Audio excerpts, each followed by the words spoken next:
Halo, apa kabar? Saatnya Anda menyimak berita Makassar bersama saya, Auriga Agustina.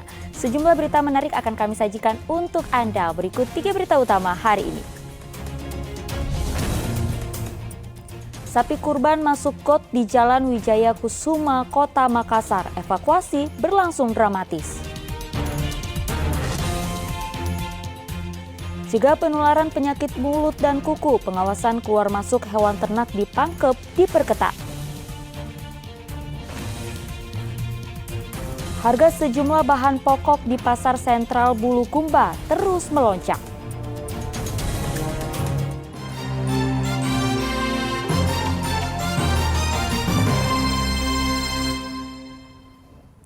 Kita awali informasi pertama, seekor sapi kurban masuk got di Jalan Wijaya Kusuma, Kota Makassar. Sebelumnya hewan seberat 200 kg ini mengamuk saat diikat di tiang listrik. Evakuasi sapi kurban dari dalam got di Jalan Wijaya Kusuma, Kecamatan Rapocini, Kota Makassar berlangsung dramatis.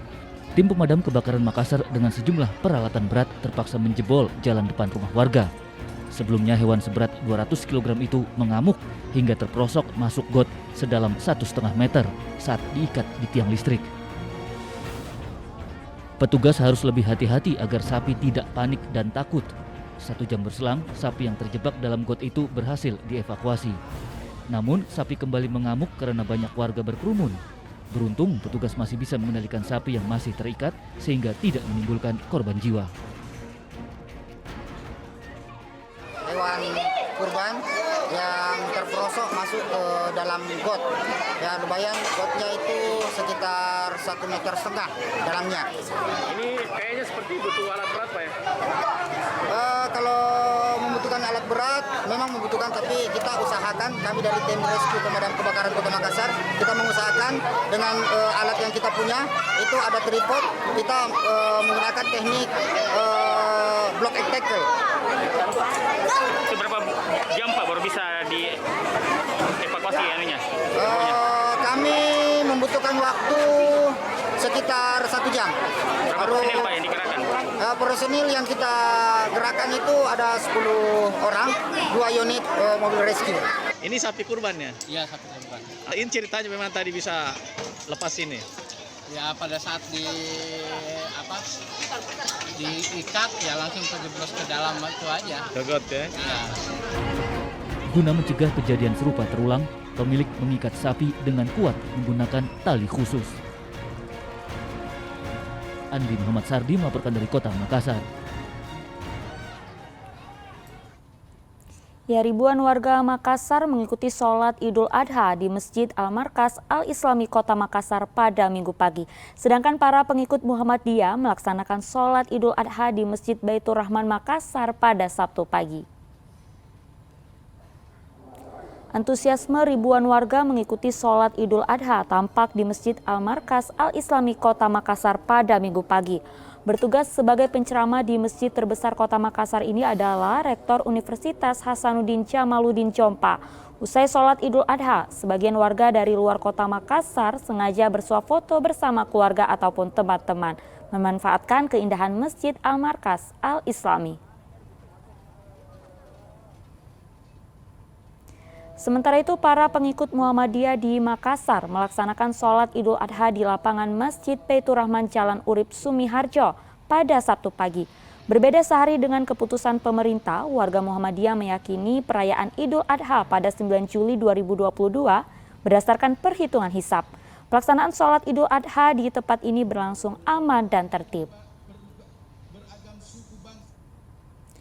Jumlah hewan kurban yang diterima pengurus Masjid Al-Markas Al-Islami Kota Makassar menurun drastis. Penurunan jumlah hewan yang disembelih ini akibat kondisi ekonomi yang belum stabil.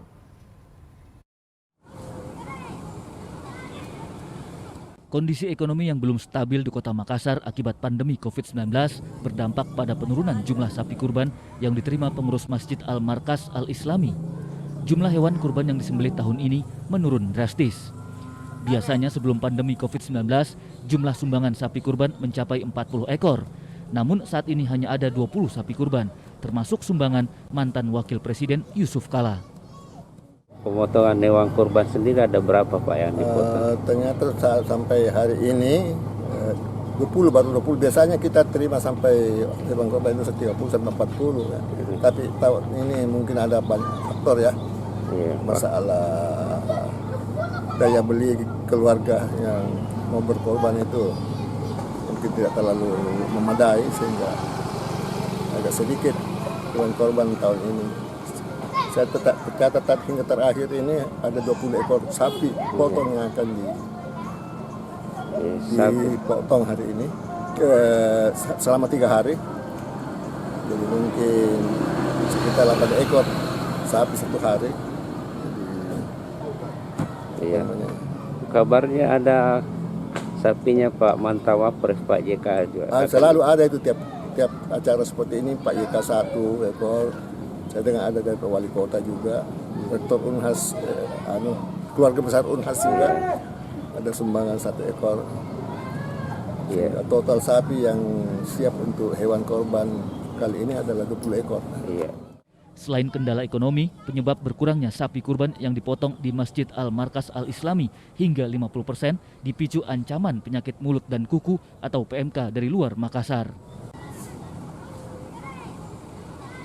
Zainuddin melaporkan dari kota Makassar. Sementara itu, guna mencegah penularan penyakit mulut dan kuku, pengawasan keluar masuk seluruh hewan ternak di Pangkep diperketat. Seluruh hewan ternak di Pangkep diklaim dalam kondisi sehat.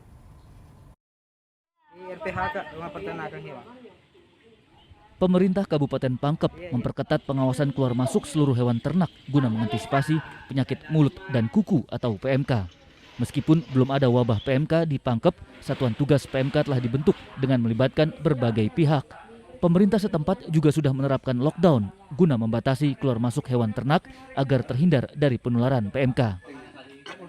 Kait dengan adanya wabah pandemi PMK ini yang sudah menjalar di seluruh Indonesia untuk Sulawesi Selatan sesuai arahan dari provinsi untuk mulai kemarin sudah ada penutupan atau lockdown untuk sementara waktu ini untuk Sulawesi Selatan tidak menerima dulu ternak dari luar dan akan selalu dilakukan di pembersihan melalui disinfektan.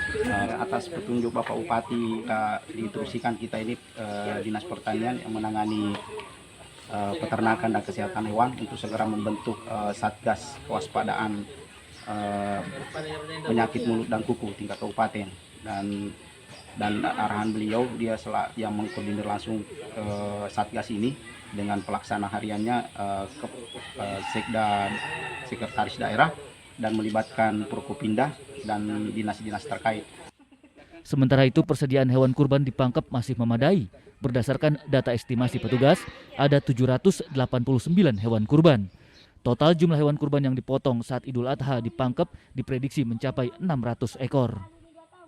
Estimasi kebutuhan hewan kurban untuk Kabupaten Pangkep yaitu sekitar 789 ekor. Mungkin kebutuhan untuk pemotongannya sekitar 600 sekian. Jadi alhamdulillah khususnya di Kabupaten Pangkep ketersediaan hewan kurban masih cukup memadai. Semua hewan-hewan kurban di Kabupaten Pangkep masih dalam keadaan sehat. Seluruh hewan kurban di Pangkep diklaim dalam kondisi sehat dan selalu diawasi maupun diperiksa secara ketat. Andi Muhammad Sardi melaporkan dari Kabupaten Pangkep.